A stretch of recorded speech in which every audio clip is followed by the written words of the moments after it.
Falemos agora, eu estou caminhando já para o final, sobre a existência física do inferno.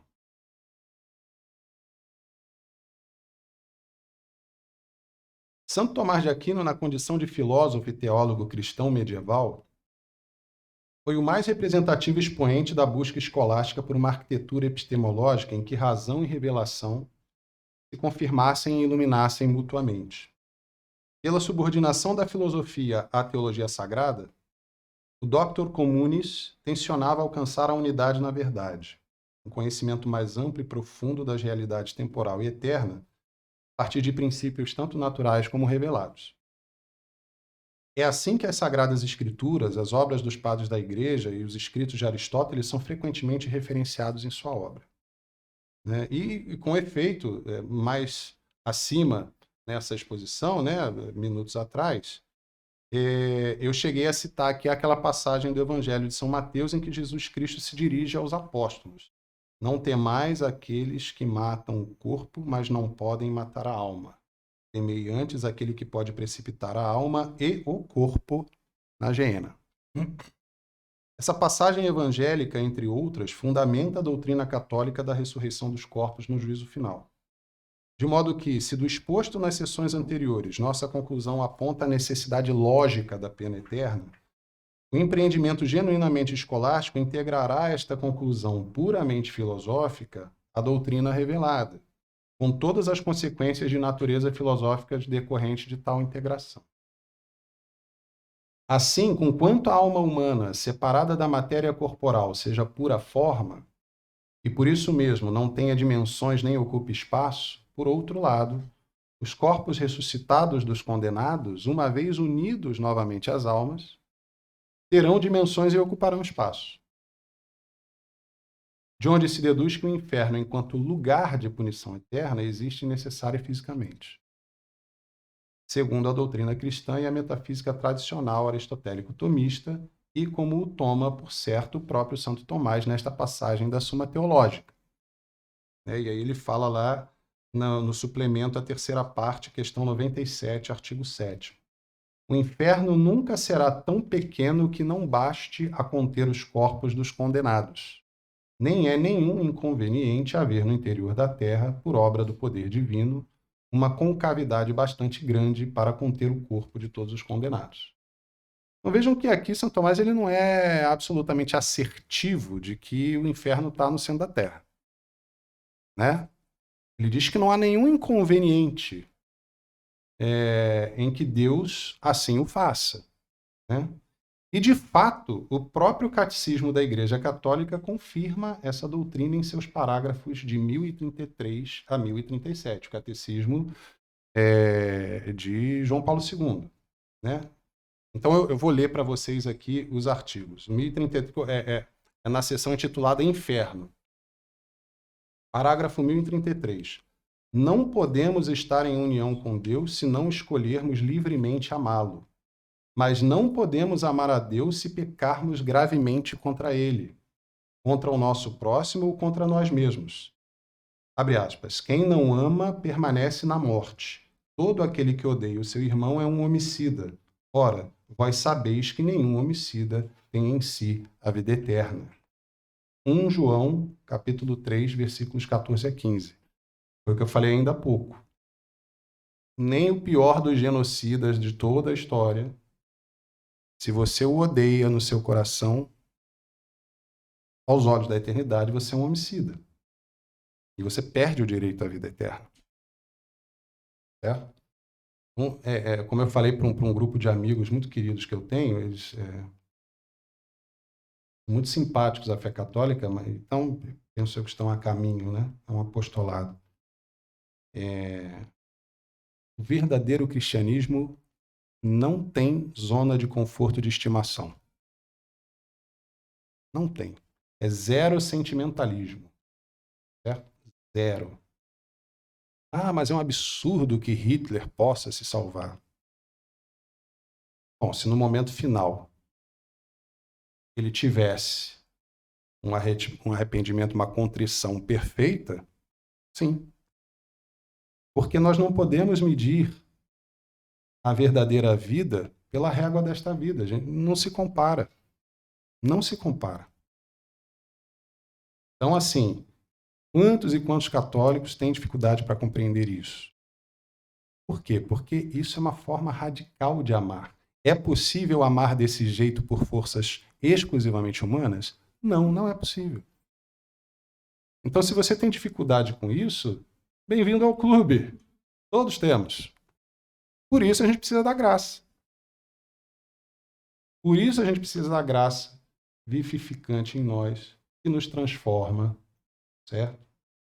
E que devemos desejar no fundo do nosso coração, como diz São Paulo, chegar àquele ponto em que já não sou eu que vivo, mas é Cristo que vive em mim. Certo? Então veja, você está louco, você está pedindo para eu amar o estuprador da minha filha. Sim, não sou eu que peço, não sou eu que peço, é o nosso Senhor que pede. Ele te pede uma tarefa impossível, para você é impossível. Só que ele te pede o impossível, mas ele te dá os recursos daquele que fez tudo. Ele te dá a graça. E é por isso que se torna possível. Né? Então, o primeiro passo é a humildade. É fazer-se mendigo da graça. E aí as coisas podem mudar. Hoje nós temos um mundo muito pessimista. De novo, perdoe minha repetição, né? O pessimismo no nosso mundo é, em grande medida, um traço gnóstico, né? Uma desesperança, porque a gente acaba reduzindo tudo meio que à prisão da matéria. Né? Mas então, a graça é esse influxo que vem de Deus para nós e que nos eleva de nossas misérias, nos transforma interiormente a alma e gradualmente nos configura a Cristo no caminho da santidade. Então, não nos aflijamos com isso. Não é possível para ninguém, pelas próprias forças, fazer isso. Isso é realmente um ato heróico. Uma pessoa que consegue amar assim é por pura caridade. Né? É amor de Cristo operando, a pessoa amando com o amor de Cristo. Não é ela. Não são as forças dela que conseguem isso. Então, seguindo aqui no catecismo, nosso Senhor adverte-nos de que seremos separados dele se descurarmos as necessidades graves dos pobres e dos pequeninos, seus irmãos. Morrer em pecado mortal sem arrependimento e sem dar acolhimento ao amor misericordioso de Deus significa permanecer separado dele para sempre, por nossa própria livre escolha. E é este estado de autoexclusão definitiva da comunhão com Deus e com os bem-aventurados que se designa pela palavra inferno. 1034.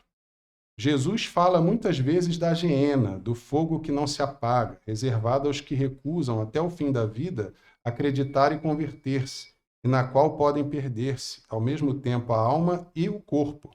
Jesus anuncia, em termos muito severos, que enviará os seus anjos que tirarão do seu reino todos os que praticaram a iniquidade e hão de lançá-los na fornalha ardente. Mateus 13, 41 a 42. E sobre eles pronunciará a sentença: afastai-vos de mim, malditos, para o fogo eterno. Mateus 25, 41. Esse é o Jesus real. Esse é o Jesus real. Fala de inferno pra caramba. Fala de condenação pra caramba. Filho, acorda, eu não estou aqui à toa. Se eu estou aqui é porque a tua situação é muito grave. A batata vai assar como você nem imagina. Né? 1035. A doutrina da Igreja afirma a existência do inferno e a sua eternidade. As almas dos que morrem em estado de pecado mortal descem imediatamente após a morte aos infernos, onde sofrem as penas do inferno, o fogo eterno. A principal pena do inferno consiste na separação eterna de Deus, o único em quem o homem pode ter a vida e a felicidade para que foi criado e a que aspira. Então, meus caros, esse final aqui, eu penso que ele deve tocar profundamente o nosso coração. Né? Nós devemos buscar aquele olhar para as pessoas que estão fora da fé, que estão no pecado, como pessoas que estão nessa rota. estão nesse caminho de perdição. De pessoas que estão numa espessa ignorância a respeito da sua própria condição no mundo, a respeito, inclusive, dos seus próprios desejos. Todos nós, no fundo, desejamos Deus. Todos nós, no fundo, desejamos o repouso absoluto de nossa inteligência e de nossa vontade. Todos nós desejamos nada mais querer conhecer ou desejar. Só que isso é infinito, isso não pode estar nas coisas finitas. Isso não pode estar naquilo que não pode ser fim em si mesmo, porque, evidentemente, pensando um pouquinho, você conclui que se ordena a outra coisa. Aristóteles já tinha chegado nisso. Nem precisa de revelação para chegar a essa conclusão. Só com um voluntarismo muito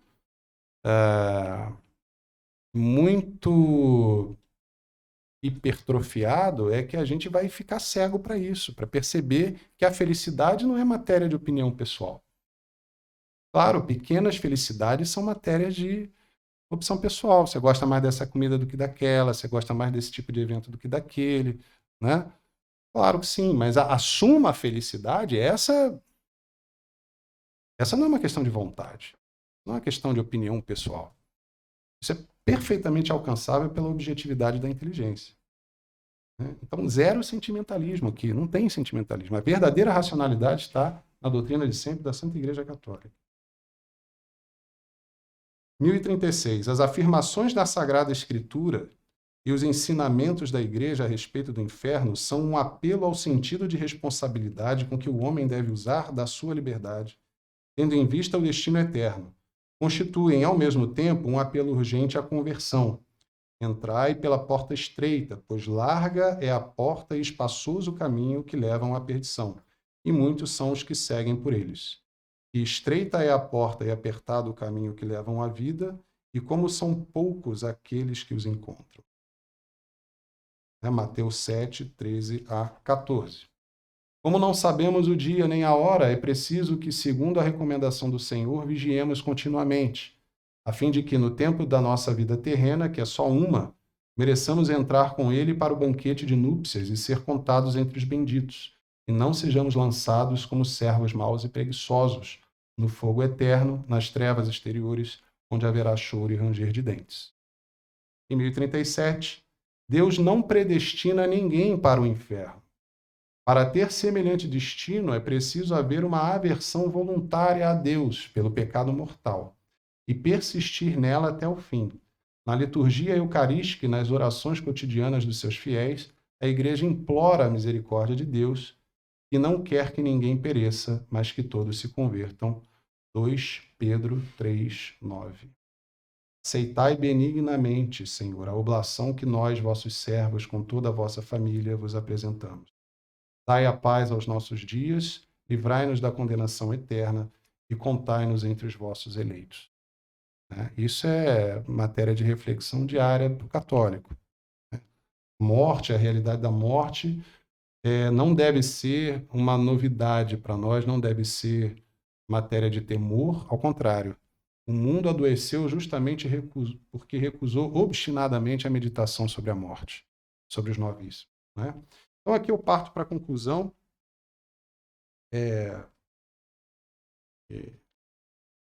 Estamos bem no fim mesmo. E nessa conclusão, então, eu pretendo faço aqui um apanhado geral do que foi dito, repassando algumas coisas, e espero que essa síntese ajude na compreensão final de vocês.